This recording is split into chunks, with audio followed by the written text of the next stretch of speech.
로마로 가는 길이 참 순탄하지 않습니다. 우리가 오늘날 세계 어디든지 뭐 여권으로 되는 곳은 여권으로 가고, 비자를 받아야 되면 비자를 받고, 또 비행기표를 예매하면 되고, 또 기차나 다른 우리가 교통편을 우리가 준비하면 갈 수 있습니다. 어떤 사람들은 자기 개인 욕토로 세계를 일주하기도 합니다. 또 어떤 사람은 자전거로 세계를 일주하기도 합니다. 또는 걸어서 그렇게 다니기도 합니다. 그런데 사도 바울이 로마로 가는 길은 참 쉽지 않았습니다. 무엇인지 그냥 갈 수 없는 그러한 형편이었는데, 많은 이들이 바울 당신이 예루살렘에 가면 붙잡히게 된다. 그러나 그 뒤의 내용은 그들은 알지 못했어요. 그런데 그러한 붙잡히게 된다는 그 사실을 듣고도 사도 바울은 망설임 없이 가게 됩니다. 아마도 사도 바울은 붙잡히게 되는 것 사실 그 이후에 어떠한 일이 있고 하나님께서 자신에게 어떻게 당부하시고 이끄실지를 그는 확신했기에 그렇게 나아간 것 같아요. 그래서 도리어 그는 이 모든 일을 담대하게 그저 맞닥뜨리게 되는 것이죠. 사람들은 살면서 종종 이렇게 생각도 하고 질문합니다. 하나님 뜻대로 살려고 하는데 왜 이렇게 더 어려워질까요? 왜 순종하는데 일이 막힐까요? 왜 기도하는데 왜 모든 일이 풀리지 않을까요? 라는 그러한 생각을 혼자 하기도 하고, 또한 기도하면서 하나님께 하소연하기도 합니다. 오늘 바울도 겉으로는 그런 것 같습니다. 하나님의 복음을 전하려고 하는데 그는 도리어 잡혔습니다. 감옥에 갇히냐 됩니다. 사람들이 들고 일어나서 그를 잡아 가두었고 또한 그를 죽이려 합니다. 상황은 도저히 호전되지 않습니다. 예루살렘은 온통 사도 바울을 없애려는 그러한 모습뿐이었어요. 그리고 이제 진정 죽이려고 공모한 자들이 몇 명이라고요? 40명. 여러분 40명이 어마어마한 숫자예요. 예. 그 영화에서 일대 막 여러 사람이 싸우고 이기는 거 봤자 보이죠? 대다수는 뻥이에요. 여러분 그 웬만해서는 정말 웬만해서는 아무리 싸움을 잘하고 무술이 있어도요 건장한 그러한 상대방들 대여섯 명이 달려들면요 도저히 감당할 수 없는 거예요. 굉장히 드라마틱하게 이겨내는 장면을 하는데요 사실은 그렇지 않습니다. 그렇게 생각하면 여러분 항우 장수가 왜 죽어요? 안 죽어야지. 그만한 그 힘과 그만한 무술을 갖춘 사람이 없었잖아요. 그런데 그도 수많은 군사 앞에 모든 부하들이 다 죽고 나서 그들도 그 여러 가지 장면들이 표현되지만 화살도 많이 받고 거의 고성도체에 되었다고 하죠. 그리고 또 마지막에는 그렇게 운명을 달리합니다. 여러분 40명이 죽이기로 했다. 여러분 이건 보통 일이 아닌 거예요. 오늘날도 만약에 그런 일이 있으면요 대단히 위험합니다. 그런데 지금 사도 바울을 두고 지금 그와 같이 이 일에 자기의 생명을 겁니다. 이렇게 행하면 자기들이 무사하지 않아요. 왜냐하면 로마의 법을 어기는 것이고요. 지금 이 사람은 로마 시민권이 있는 자이기 때문에 그냥 넘어갈 수 없는 문제입니다. 그런데도 그렇게 들고 일어난 상황이었습니다. 자, 그러면 무엇 때문에 이 사도 바울이 이렇게 담대할 수 있습니까? 우리가 이미 배웠던 23장 11절에 주님이 바울에게 이렇게 말씀하셨어요. 여기 23장 11절. 자, 같이 읽어보겠습니다. 시작. 그날 밤에 주께서 바울 곁에 서서 이르시되 담대하라. 내가 예루살렘에서 나의 일을 증언한 것 같이 로마에서도 증언하여야 하리라 하시니라. 하나님이 이와 같이 말씀하시는 거예요. 로마에서 증언해야 된다라는 거죠. 그러니까 사도 바울은 그래 지금이 끝이 아닌 거야. 지금이 끝이 아닌 거야. 지금 이렇게 나를 죽이려 하고 사방에서 들고 일어나지만 그러나 하나님이 나를 반드시 로마에까지 인도하신다라는 그런 확신을 그는 갖게 되었습니다. 아직 로마에 가지 않았는데 어떻게 그가 이 땅에서의 생을 마감할 수 있겠습니까? 자, 그리고 그에게 한 가지 소식이 들리죠. 바로 그를 죽이기로 작당한 40여 명이 있다는 그 소식. 그런데 여러분, 참 이런 일이 우리가 주의 일을 열심히 하려 하고 뭔가 새롭게 결단하고 할 때요, 더 큰 시험과 공격이 우리에게 있음을 우리가 경험하지 않습니까? 내가 주의 일을 더 열심히 감당하려고 마음먹을 때 가장 가까운 나의 가족이 또는 나의 친구가 나의 그 길을 막을 때가 있어요. 내가 교회 어떤 일을 위해서 뭘 살피기 위해서 시간을 정해놨는데 때마침 수년 동안 연락도 없던, 그러나 도저히 그와의 만남을 뿌리칠 수 없는 그런 친구가 연락을 갑자기 해오게 돼요. 그때 만나자고 해요. 그럼 그럴 때 물칠 수 있습니까? 어려워요. 그런 일들이 많습니다. 때로는 가족에서도 그런 일이 생길 수 있는 거예요. 갑자기 누가 어렵게 된다든지 아프다든지 하는 일들. 그래서 하나님 앞에 내가 정한 어떤 섬김이나 중요한 일들을 하기가 굉장히 곤란할 때가 생깁니다. 여러분, 그때 어떻게 하겠습니까? 그때 어떻게 하겠어요? 굉장히 쉽지 않은 문제입니다. 우리가 사명을 행하려 할 때, 그럴 때 닥치는 어려움들, 우리가 어떻게 행해야 될까? 오늘 보니까 이 사람들 40명이 모여서 작당을 했습니다. 그런데 아무리 많은 사람이 뜻을 모아서 하나님의 사람 바울의 길을 막으려 하고 그의 생명을 취하려 한다 할지라도 여러분, 하나님의 뜻과 하나님의 보호하심을 그들 이길 수는 없습니다. 근데 이 40명이 왜 힘이 있을까요? 그냥 40명이 아닙니다. 이 40명은요, 그 유대 사회의 대제사장들과 그러한 종교 지도자들의 그러한 뒷배가 있는 거죠. 그들이 지켜주는 거예요. 뭔가 나중에 끝나고 난 뒤에 그들의 뒤를 봐줄 수 있는 그러한 힘 있는 자들이 함께 한다는 거예요. 근데 참 두렵습니다. 뭐가 두렵습니까? 이들이 지금 행하는 근본적인 이유는 그들 신앙의 문제였어요. 그런데 보다 더 중요한 것은 그 신앙의 문제임을 놓고 서로가 토론하고 서로가 의견을 모았을 텐데, 중요한 것은 그 가운데 하나님의 뜻은 존재하지 않았다는 것. 그 겉모양은 신앙의 문제예요. 그런데 내용을 따지고 보면 그 안에 하나님의 뜻은 없는 거예요. 도리어 하나님의 뜻을 거스리고 하나님께 반기를 드는 그러한 모습이었다는 거예요. 여러분, 역사상에 가장 아이러니하고 가장 어처구니 없는, 겉모습으로는 신앙인데 내용은 실제 신앙이 아니었던, 그러나 순수한 사람들은 신앙인 줄 알고 따라갔던, 그래서 어마어마한 사람들이 죽고 피해를 입은 그러한 전쟁이 있었습니다. 여러분, 어떤 전쟁인지 기억나세요? 십자군. 예, 십자군 전쟁. 십자군 전쟁.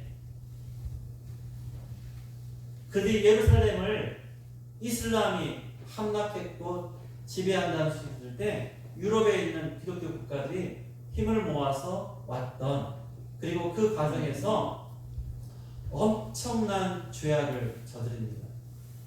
하나님의 편에 서서 하나님의 영광을 위해서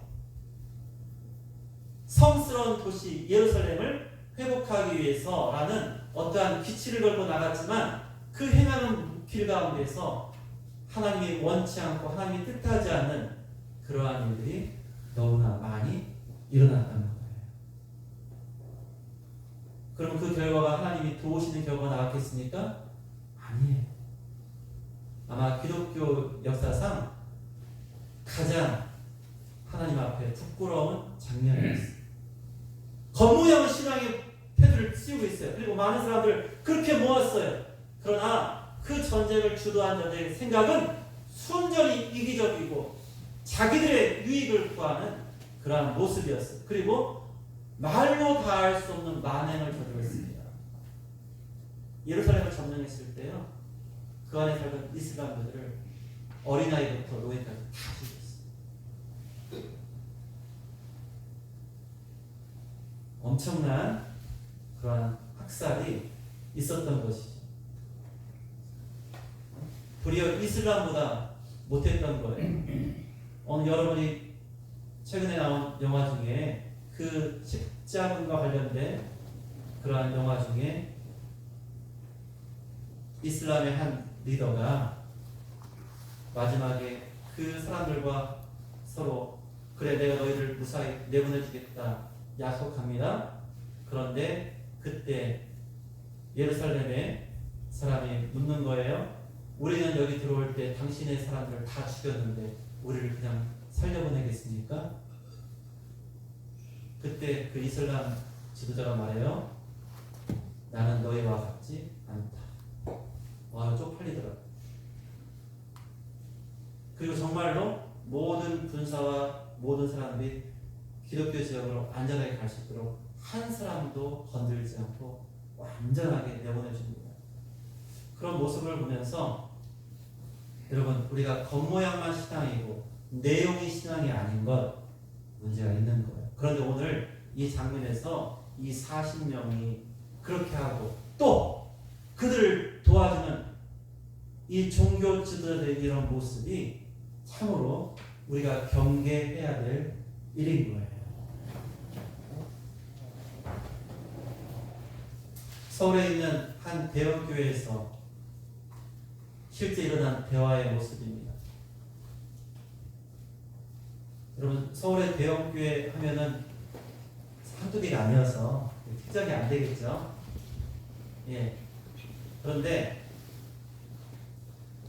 그 교회 앞에 항상 주일만 되면 어떠한 전쟁이 벌어질까요? 무슨 전쟁이 벌어질까요? 우리는 잘 모르죠? 주차 전쟁이 어마어마한 무시합니다. 이게 서울 시내가요, 그 일로 몸살을 앓아요, 주일마다. 그리고 교회에서 직분을 받으려면은 반드시 이 봉사를 해야 돼요. 무슨 봉사요? 주차 봉사를 해야 돼요. 여러분, 주차 봉사가요 진짜 어려운 봉사예요. 왜? 눈 올 때도 나가요. 비 올 때도 나가요. 태풍이 와도 예배 드리잖아요. 그 교회들 오니까 그 앞에 서 있어야 되는 거, 안내해야 되는 거예요. 그러니까 저는 이명박 대통령도 소망교회에서 주차 봉사예요. 주차 봉사. 그거 하고 잘못된 거예요. 그거 안 하면은 직분도 못 받아요. 그러니까 자, 주일마다 벌어지는 이 주차 전쟁 때문에 그 교회 앞에 있던 한 주민이 크게 와서 항의를 한 거예요. 항의를 한 거예요. 그러면 어쨌건 교회는 어떤 모습이어야 돼요? 예배를 드리기 위했고 피치 못할 이러한 제한적인 주차 환경과 또한 대부분 교회가요, 여러분, 우리 교회는 도로 옆에 딱 있잖아요. 대부분 교회 어디 있을까? 서울에 많은 큰 교회들이 동네 한복판에. 그러면 뭘 뒤집어야 돼요? 골목길을, 그 좁은 골목길을 차 한 대 지나가 한 대 서야 되는 이런 길이 많거든요. 그런 길들을 막 수많은 길들로 일반 통행처럼 이렇게 이용해요. 그러면 주민들이 힘들 텐데 이렇게 불편을 초래했으니까 누군가 항의하면 어때요? 한번 고개 숙여야죠. 왜요? 우리가 싸워서 그것을 이겨서 하나님께 영광이 되는 게 아니잖아요. 그런데 제가 들은 그 교회에서는 감히 저 사람이 와가지고 이렇게 서로 간의 대화, 그 내용을 다 말씀드리지 못하겠어요. 우리가 그렇게 생각합니다. 우리가 힘 있고 크면은 그렇게 세상에 대해서요 도리어 사람들에게 참 교회가 겸손하고 참 교회가 낮은 곳이구나 라는 것을 보여주지 못하고 도리어 높고 그리고 뭐예요? 닫혀있고 열려있지 않은 그런 모습들을 보게 됩니다. 제가 말씀드렸잖아요. 제가 교회 차를 끌고 우리 교회는 교회 이름이 없지만 대부분 교회 이름이 있어요. 서울이나 대도시 같은 데 가서 주차할 데가 없어가지고 교회가 보여요. 그럼 교회 앞에 딱 가요. 못 들어가요. 다 막아놨어요.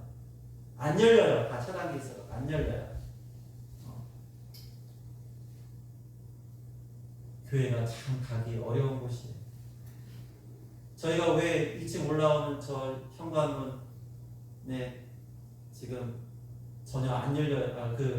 우리가 그 열쇠를 그냥 건전기를 거꾸로 꽂아놨어요. 저거 안 닫힙니다. 항상 열려 있어요. 딱 한 번 우리 미니 엄마라고 해야 되나요? 네, 미니 엄마가 교회 기도하러 왔는데 문이 닫혀서 못 왔다고 해서 그 한마디 때문에 안 되겠다. 어차피 오는 사람도 없는데 그렇게 한 번 온 사람이 못 들어오면 안 되겠다 싶어서 저희는 문이 열려 있어요. 근데 이 동네 도둑이 없나 봐요. 아무도 안 들어옵니다. 네. 교회가 정말 낮은 곳, 누구에게나 쉽게 올 수 있는 것. 만약 우리 때문에 하나님께 나온 것이 어렵다면 그건 문제인 거예요. 그러니까 교회의 재산을 관리한다는 그 명목 때문에 하나님께 나오는 길을 막고 하나님께 나오는 그들과 싸우는 것은 신앙을 빌미로 해서 도리어 불신앙을 키울 수 있다는 거예요. 자, 그런데 이 사실을 다행히도 바울의 생질 조카가 이름은 나오지 않지만 이 음모를 듣고 와서 바울에게 알려주고 또 천부장에까지 이렇게 고하게 되는 장면을 봤어요. 여러분, 꼭 지진이 나고 큰 역사가 있는 것이 아니라 이 바울의 조카, 이 작은 아이일 수도 있고 또는 청년일 수도 있겠죠. 이 작은 한 사람이 하나님께서 하나님의 뜻을 이루는 이 바울을 로마까지 보내기 위해서 그 한 사람에게 그것을 알게 하신 거죠. 하나님이 그를 사용하셨어요. 어떻게 보면 우연처럼 보입니다. 그런데 바로 그 우연이 하나님의 뜻일 수 있는 하나님의 뜻이에요. 때로는 여러분이 마음에 문득 생각나서 전화 한 통 했어요. 그랬더니 그분의 어려움을 알게 되고 또는 기쁜 소식을 알게 돼요. 그래서 함께 즐거워해주고 함께 슬퍼해주고 여러분 그게 어쩌면 하나님이 그 하나의 전화를 통해서 그 상대방에게 함께 성도 간에 교제하고 그렇게 사랑을 나눌 수 있는 그런 역사로 삼아 주십니다. 가다가 우연히 들렸는데 거기에서 그때 방문하지 않았으면 알 수 없는 그러한 상황들, 소식을 알게 되기도 하고 또한 전해 듣기도 하는 거예요.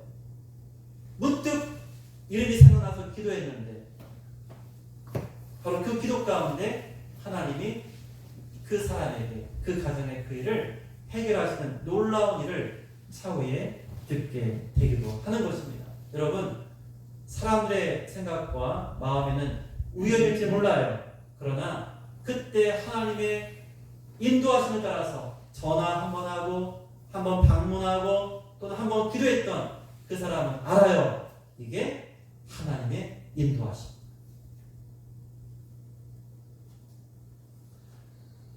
한 목회자가 사역이 너무 힘들어서 그만두려고 했습니다. 너무 지쳤나 봐요. 그래서 이제 마지막이야. 이제 곧 정리해야지. 이제 곧 사직하기로 마음을 먹고 있던 그런 차였어요. 그리고 그 주에도 설교를 하고 내려오면서 별로 사람들이 감흥이 없는 것 같아. 나는 이제 이 일도 그만해야겠다. 이렇게 생각했나 봐요.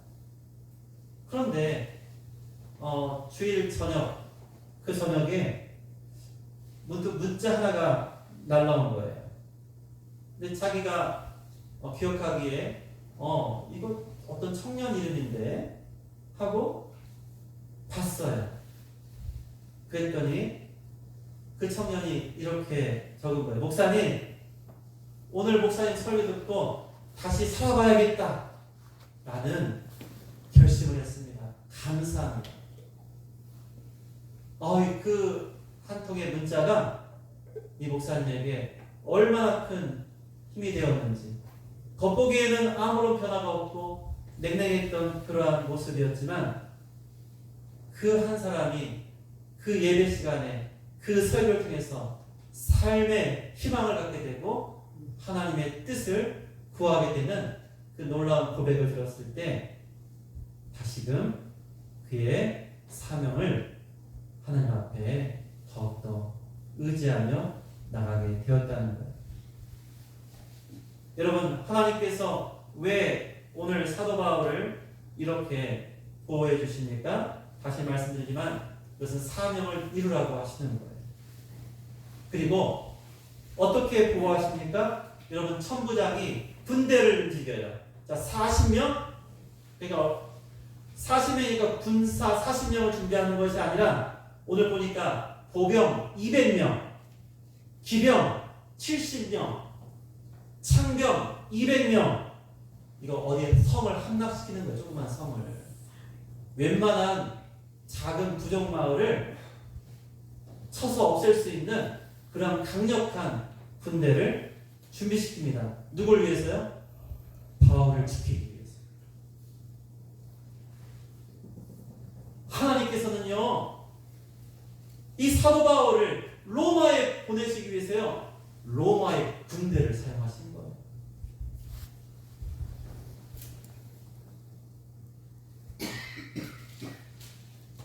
하나님은 바울을 그 묶인 상태에서 그를 결박에서 풀어주신 것이 아닙니다. 그런데 풀어주지 않으셨지만 그러나 그를 온전히 지켜주셨어요. 고난은 있지만 그러나 그것은 로마로 갈 수 있는 가장 안전하고 그리고 하나님이 온전히 그를 보호하는 길이었던 것이죠. 우리가 살면서 하나님 이것 좀 없애주세요. 이 문제가 너무 힘듭니다. 그런데 하나님은 아마도 네가 지금 결박당하고 있느냐, 네가 고통 중에 있느냐, 네가 여러 가지 어려움 속에 있느냐, 그것이 있다 하더라도 내가 너와 함께 할 거야. 내가 너를 붙들어 줄 거야. 내가 너를 안고 갈 거야. 내가 너를 업고 갈 거야. 내가 너와 함께 하겠다라는 그 하나님의 인도하심을 우리는 잊지 말아야 됩니다. 여러분, 사도 바울이 풀어져서 나가면요 40명이 바로 달려올 거예요. 그런데 갇혀 있어요. 묶여 있어요. 그러나 바로 그것이 어쩌면 가장 안전한 길이기에 하나님께서는 그와 같은 길로 그를 보호하시고 인도하셨다는 거예요. 여러분, 그러므로 우리는 하나님의 약속이 있으면, 여러분 그 사명이 있으면 우리는 두려워하지 않아도 됩니다. 하나님이 사도 바울을 부르셨습니다. 또한 하나님이 여러분과 저를 부르셨습니다. 여러분의 가정에서, 직장의 사업장에서, 또한 우리 교회에서, 우리 공동체 가운데서 여러분에게 주신 하나님의 사명이 무엇입니까? 여러분 그것을 깨달아야 돼요. 그래서 이 말씀처럼 여러분이 견실하여 흔들지 말며 항상 주의 일에 힘쓰세요. 그러면 하나님이 도와주세요. 하나님이 지켜주세요. 인도하셔요. 비록 내가 현재에도 고난이 있고 고통이 있고 여러 가지 어려움이 있더라도 그것을 아는 채로 하나님이 도와주시고 함께 하시면 끝까지 우리를 붙들어 주시고 그 일을 완수할 수 있도록 우리를 인도하십니다. 여러분, 세상은 여기 있는 40명의 그러한 사람들처럼 우리를 억압하려 하고 우리를 힘못쓰게 하고 우리로 하나님 일을 못하게 하려는 그런 계략을 펼칠지 몰라요. 그러나 여러분 두려워하지 마세요. 하나님께서 붙으시는 한 여러분 우리는 그를 하게 됩니다. 그러므로 믿고 우리는 그 하나님을 의지하며 나아가는 것이 우리의 본분이 되는 것입니다. 이제 말씀을 맺겠습니다. 사람들은 바울의 인생을 끝내려 했어요. 그러나 하나님은 여전히 바울을 사용하시려 합니다. 그러므로 끝이 날 수가 없는 거예요. 하나님은 바울을 로마로 보내고 싶으십니다. 지금 우리에게 흔들림과 어떠한 막힘이 있습니까? 그러나 그 가운데도 하나님의 뜻이 함께할 수 있음을 우리가 잊지 마세요. 그리고 주님이 말씀하신 것처럼 담대하라. 담대하라. 내가 시작한 일을 내가 끝까지 이루겠다 하시는 그 하나님의 약속과 그 보호를 우리는 믿고 그 하나님 붙들고 힘차게 나아가셔서 하나님의 큰 영광 받는 귀한 여러분 다 되시기를 축원드립니다. 아멘. 기도하겠습니다.